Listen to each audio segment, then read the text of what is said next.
The fluorescent lights hummed overhead in the motor pool, casting harsh shadows across grease-stained concrete. Sergeant Maria Santos bent over the Humvee's engine block, her hands buried deep in the mechanical maze of pistons and cables. Oil had long since worked its way under her fingernails and into the creases of her palms. A permanent reminder of her place in the hierarchy. "Look at Santos go," came the voice from behind her. Corporal Jenkins leaned against a nearby vehicle, arms crossed. "Girl thinks she's gonna fix the whole damn army one bolt at a time." Laughter rippled through the small group of soldiers who had gathered to watch. They always watched when she worked, not out of respect, but out of that peculiar brand of entertainment that comes from seeing someone try too hard. Maybe if she spent less time with her head in an engine and more time in formation, she'd actually make something of herself, added Private Rodriguez, his voice carrying the casual cruelty of youth. Maria's jaw tightened, but she didn't look up. The wrench in her hand found its target with practiced precision.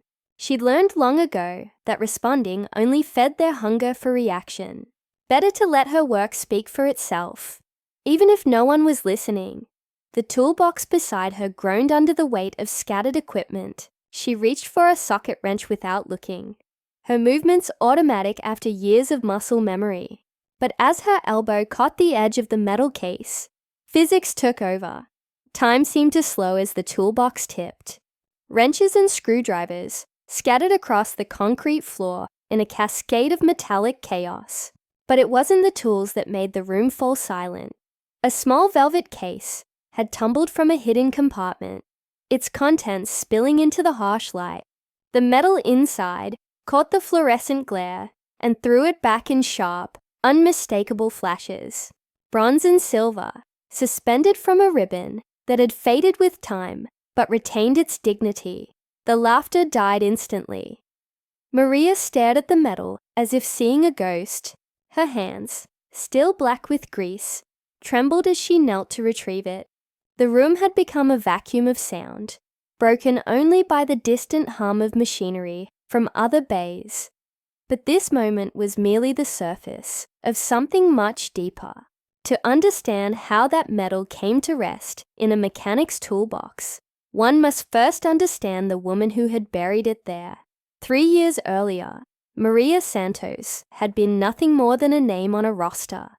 She arrived at Fort Braxton with the same regulation duffel bag as everyone else, the same nervous energy, the same desperate hope that the military might offer something her civilian life had never provided: purpose. From the beginning, she occupied the spaces others overlooked. During morning formation, she stood in the back rows. In the mess hall, she chose tables near the kitchen doors where the noise of clattering dishes could fill the silence. Her bunk was precisely made, her boots polished to mirror brightness, her performance adequate, but never exceptional enough to draw attention, while other soldiers formed tight bonds over shared cigarettes and weekend passes. Maria found solace in solitude. She studied maintenance manuals by flashlight after lights out, memorizing torque specifications and diagnostic procedures with the same intensity others reserved for letters from home. Her peers saw dedication as desperation. When she volunteered for extra duty, they whispered about trying too hard. When she stayed late to ensure equipment was properly serviced, they questioned her social skills. The isolation became a feedback loop. The more she tried to prove herself through work, the further she drifted from the camaraderie that seemed to come so naturally to others. But Maria had learned to endure. Long before she ever wore a uniform, she had mastered the art of survival through invisibility. Growing up in a house where attention often meant trouble, she had developed an instinct for blending into backgrounds, for making herself useful without making herself a target. The military should have been different. It promised merit-based advancement, clear hierarchies, respect earned through competence. Instead, she found the same social dynamics that had governed every other institution in her life. The loudest voices got heard. The most confident faces got promoted. The person who quietly kept the machines running got forgotten. Yet something in her refused to give up. Each morning, she laced her boots with the same methodical precision. Each evening, she cleaned her tools with the same careful attention. If recognition wouldn't come through personality or political maneuvering, perhaps it would come through simple, undeniable competence. She was wrong about that too, but competence, it turned out, had a way of being noticed by the right people at the right moments. And sometimes, those moments changed everything. The memory surfaced like oil rising through water, dark, persistent, impossible to contain once it began. Maria's hands had been steady then too, but not on wrenches and socket sets. They had been steady on a rifle, on radio equipment, on the delicate mechanisms that kept people alive in places where staying alive required more than luck.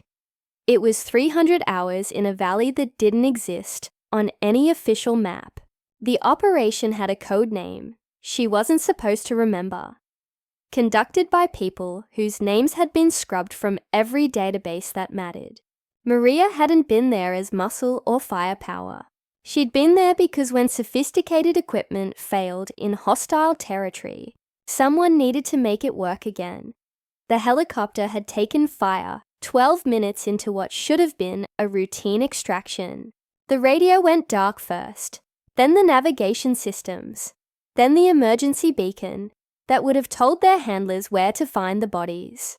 In the space between heartbeats, a routine mission became a survival exercise, while the others established a perimeter.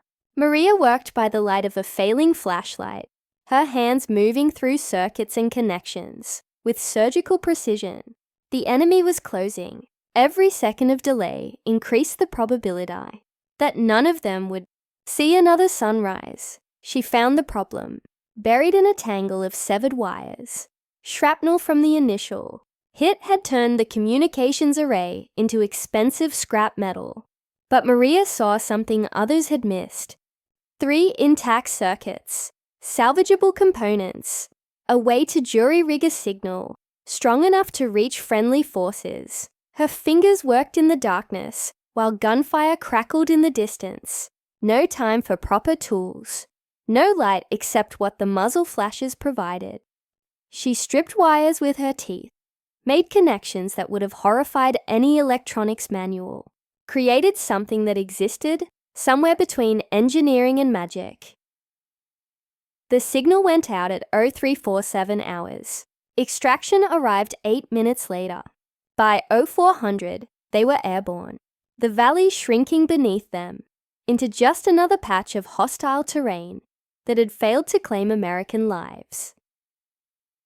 The after-action report mentioned equipment failure and rapid field repair. It did not mention the mechanic who had saved 6 lives, with improvised electronics and steady nerves. It did not mention the medal that would arrive months later, delivered by a man in civilian clothes, who spoke in measured tones about operations that never happened and sacrifices that would never be publicly acknowledged. Maria had accepted the medal because refusing would have raised questions, but she had buried it immediately, wrapping it in velvet and hiding it away like evidence of a crime she hadn't committed but couldn't explain, until today, when gravity and an overloaded toolbox had dragged her past back into the light. The silence in the motor pool stretched like a held breath. Maria's fingers closed around the metal, its weight somehow heavier than she remembered. When she looked up, the faces around her had changed. The casual mockery had been replaced by something harder to read. A mixture of confusion, suspicion, and the beginning of respect. Jenkins uncrossed his arms, his posture shifting from casual dismissal to cautious attention. Rodriguez had taken a step backward, as if the metal might be radioactive, but it was the sound of boots on concrete that changed everything. Master Sergeant Williams entered the bay with the measured stride of a man accustomed to being obeyed. His eyes swept the scene, the scattered tools, the silent soldiers, the metal in Maria's palm, and his expression hardened into something unreadable. "What's the situation here?" His voice carried the weight of 2 decades in uniform. Nobody spoke immediately. The rules of engagement had shifted in ways none of them fully understood. Maria remained kneeling beside the overturned toolbox, the metal visible in her open palm, like an accusation or a confession. Williams approached slowly, his gaze fixed on the metal. When he was close enough to see the details, the ribbon, the bronze star, the small inscription that marked it as something significant, his entire demeanor changed.